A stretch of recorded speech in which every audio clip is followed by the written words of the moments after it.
We can move from doing sex to experiencing the sexual experience. This is taking breath work to the next level. This is breath work to enhance your sexual experience. It is breath work, but it's different to that sort of breath work. What happens when I have an orgasm? Am I holding my breath and clenching my whole body?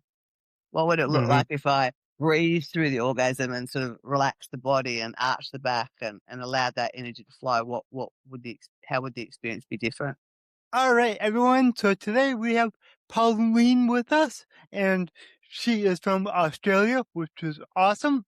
So, can you tell us a little bit about yourself?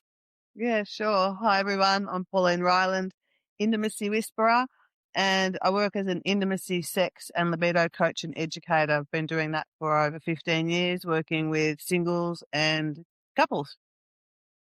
Awesome, awesome, and it's much needed. I talked to a lot of like relationship coaches and things like that, and I've learned a lot, so it's really cool to have others like yourself on here so I can learn more. And then when, down the road, when I find my special someone, I know how to treat them and Yes, what to expect. that's right. You'll be armed with a weapon of knowledge, which will be Yeah. great. Yes. So, tell me, like, who's your ideal client? Well, look, anybody that's got problems in the bedroom, it can be such a varying degree of things that I work with. I predominantly work with loss of libido, but for both men and women and men with functionality as well. But there can be so many little nuances in between. So it's really anybody that's not happy in what's happening for them in the bedroom, or it could be their own sort of sense of identity as like, who am I as a sexual person? That they're still discovering that or trying to work that out. So it can be quite varied, really. Okay. And do you help with like health related stuff, or is it more like mindset, or maybe childhood trauma, kind of all of it? All of it, really. Yeah. Yeah, so I'm a trauma specialist, so I do a process called havening, which is actually developed in the USA. Not many practitioners doing that in Australia, and it's pretty phenomenal because it's a really gentle system.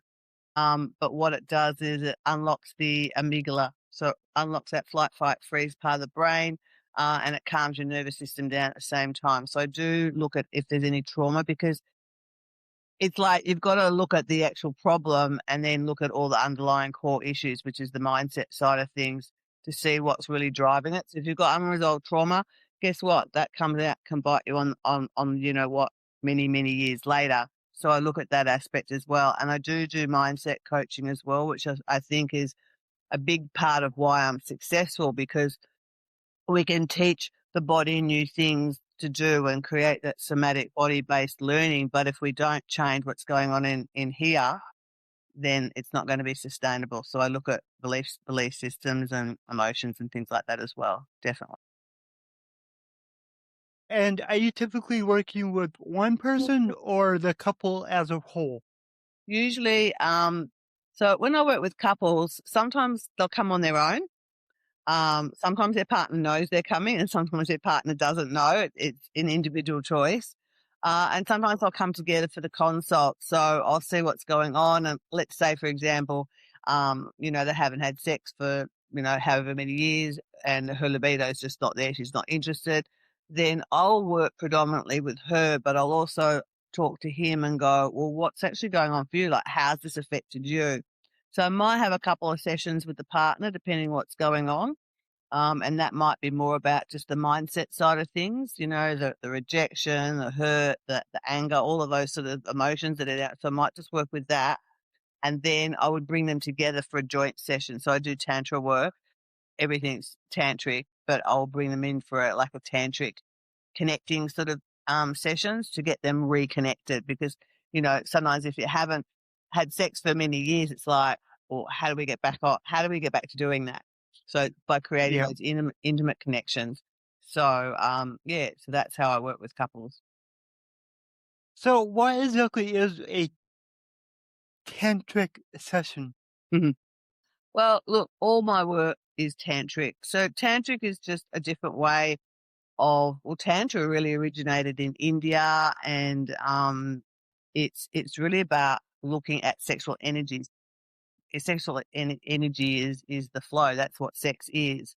So it's utilizing that sexual energy and creating exercises that connect to yourself. So it's a somatic based learning. So it's a body based learning.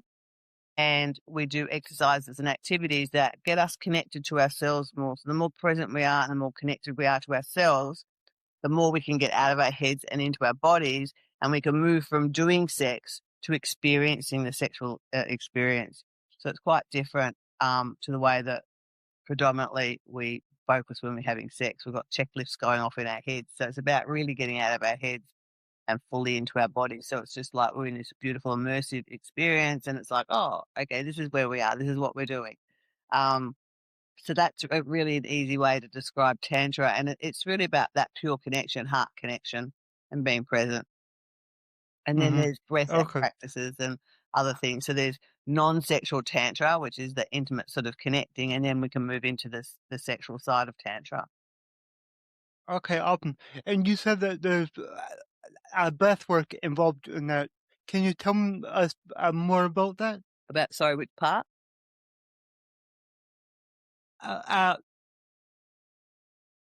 Breath Oh, work. breath work, yes. Yeah. Yeah, breath is really important to having orgasm, and it actually contributes to 90% of our orgasm. So I always ask people, well, what happens when you orgasm? Are you holding your breath? You know, try to have this orgasm. Whereas if you breathe, that allows the energy to actually move through your body and flow through your body, so you can have a more expressive experience. So breath is very key, but you know, with breath, there's so many different things that we can do with breath for connecting and intention. So if we set an intention, the energy will follow. So we can sit with our partner and look into their eyes and do very specific breath work to connect from ourselves to our partner. And it just creates a more, I guess, unified connection. And then we can use breath to work with the sexual energy to expand it more. And that then brings more into the pleasure. I think that's really interesting and cool because I'm someone that does breath work every day. And I also do what's called 9D breath work once a week. I work with the Breathbox Studio. It's a company here in the States, and they take you on a breathwork journey for anywhere from 20 minutes to an hour and a half. And it's incredible how much your breath can do. It's just incredible, like the different feelings you can get. You know, with what you're talking about, I totally believe it because I've experienced breath work do so many things for me. So Yes, that's really awesome. I've also experienced 9D breathwork. We have somebody here where I live that runs 9D breathwork Awesome. every few months. I don't go to them all, but I do go to a few when I feel drawn to. And it's so if I'm doing a breathwork workshop, I'll always advertise it. Well, you all do breathwork, but this is taking breathwork to the next level. This is breathwork to enhance your sexual experience. It is breathwork, but it's different to that sort of breathwork because there's a different focus. So, but yeah, it's very powerful and it is a big key. So yeah, it's really important so listeners can at least sit back and go, oh, what happens when I have an orgasm? Am I holding my breath and clenching my whole body? What would it look like if I breathe through the orgasm and sort of relax the body and arch the back and allow that energy to flow? How would the experience be different? That's so interesting. See, look at it. I learn things every day. That's why I love doing this podcast. Yeah, that's right. And what I love about doing the podcast is I always get asked very different questions on the same track, but different questions. So each one's always uniquely different, which I really enjoy. Yep. Yeah. I mean, I'm just really curious about what you do and how you help people. So it's just really cool. And so, do you work with just straight couples or gay couples also? Yeah, I work with gay couples. Probably, not as many, but I do definitely work with gay couples. I think I've got 2 gay women I'm working with at the moment. So yeah, there's no prejudice here. This is like a no judgment zone. I hear a lot and there's not very often that I'm like, holy crap in my head when they're telling me something, but it has happened on the odd occasion. Because I can imagine. yeah, so it's like, it's just accepting people where they're at. And really, my whole goal is, if you've got a problem and this is bothering you in some way, it's not adding to your life, it's creating friction, then I want to be able to resolve that.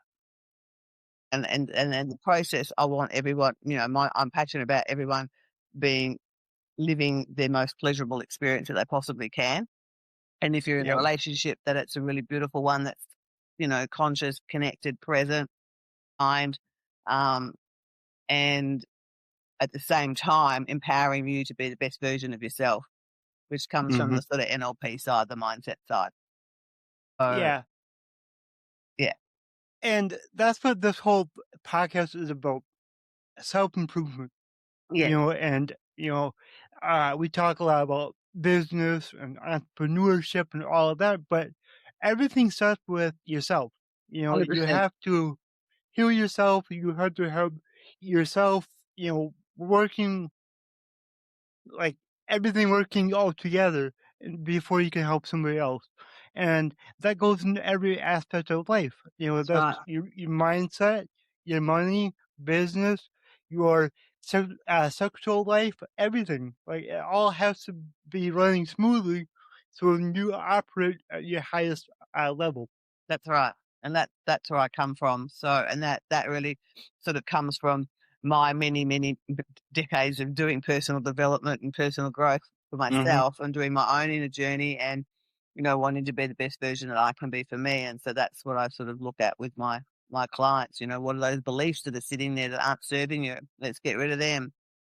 And it can be sexually related or not. It doesn't matter, because they're all things that are going to get that person more empowered in who they are, which is really the end result. Yep.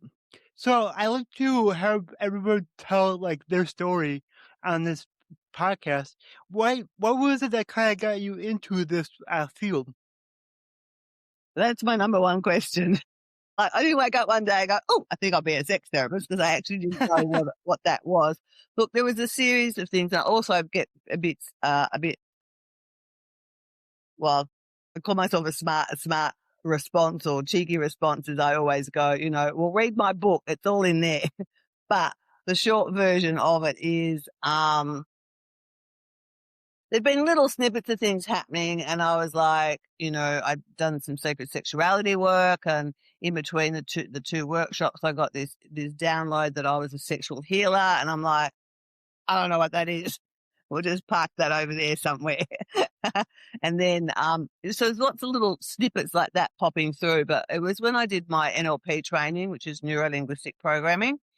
And I was with a girlfriend working out what my niche would be. And I knew I didn't want to be a business coach.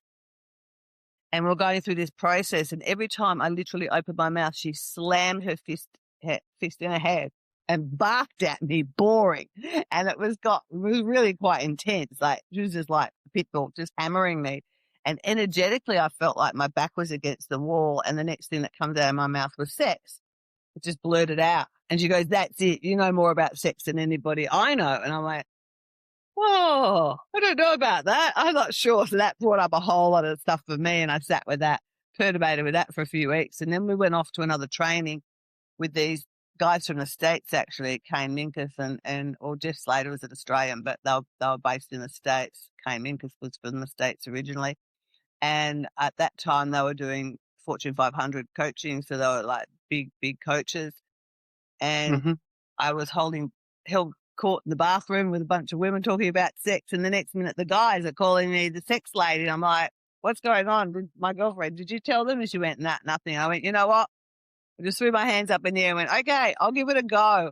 I will apply the principles of being an NLP coach. So with an NLP, it's like, this is the person's problem.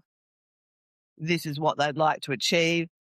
Come back to the problem, dig down below the surface to get to all the underlying core issues that are driving it, and then create a plan to get them from A to B.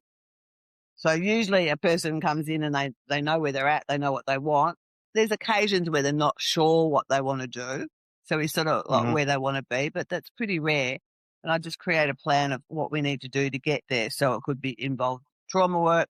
will definitely involve coaching, and the coaching's always a blend of the NLP mindset work, Tantra, and sexological body work. They all sort of wrap in together. So that's pretty well how it came about. And it must have worked because I'm still doing it 15 years later.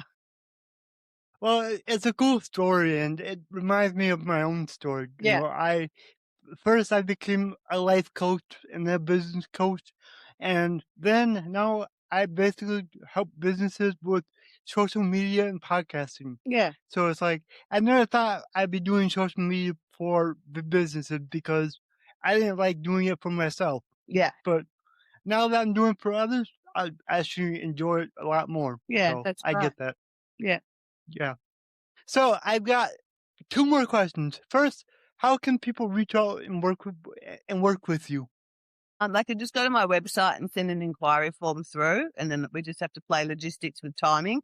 I've got a guy that I'm chatting with in the US at the moment in Kentucky. So spoke with him. It took me a few days to work it out, and we just have a chat on WhatsApp initially, and then see what's going on. And if they want to proceed, then we'll have a consult.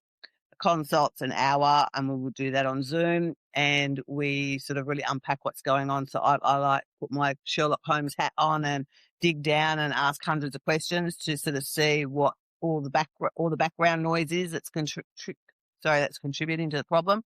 Then I'll create a plan. I go, okay, this is how many sessions I think you need, and do some various price points, and then it's up to them if they want to proceed. So there's a form on my website, which is my name, paulineryeland.com. Okay, awesome. And one last question. So my slogan is your abilities are infinite. What does that mean to you? Wow, huge. Yes, I love that. It ties in with one of the sayings that often say is what else is possible. So infinite, it just means to me, it's about being aware of what's there and taking the opportunities and not blinking and missing them and following your intuition, because so many people ignore their intuition. And that's something I teach people as well, especially in relationships, like recognizing signs that aren't right for you. So tuning into your own body's awareness and own body's knowing to see if the situation is right for you or moving forward's right for you. So that's the way I look at it. Is it becomes a choice in how you live your life. I love that. That's amazing.